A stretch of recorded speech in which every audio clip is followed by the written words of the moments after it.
caught in the crossfire. It's caught in the crossfire.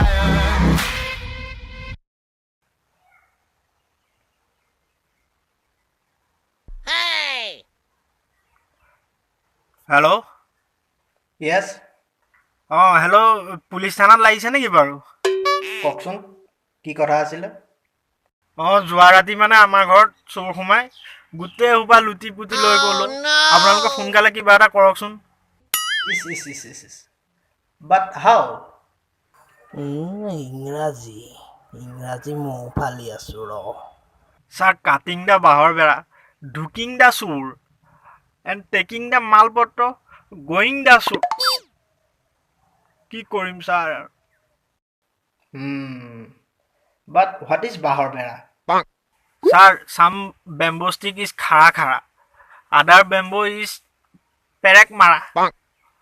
আৰু কিছুমান আছে ফেৰা ফেৰা ইট ইজ কল বাঁহৰ বেৰা ছাৰ বাৰু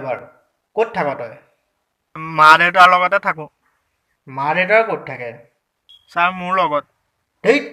মই কৈছোঁ মানে তহঁত সকলো ক'ত থাক গোটেইকেইটা ঘৰতে থাকোঁ ছাৰ হেৰ' মোৰ খোৱা তহঁত সকলো থাক ক'ত ঘৰ ক'ত পিতকনৰ ঘৰ চিনি পায়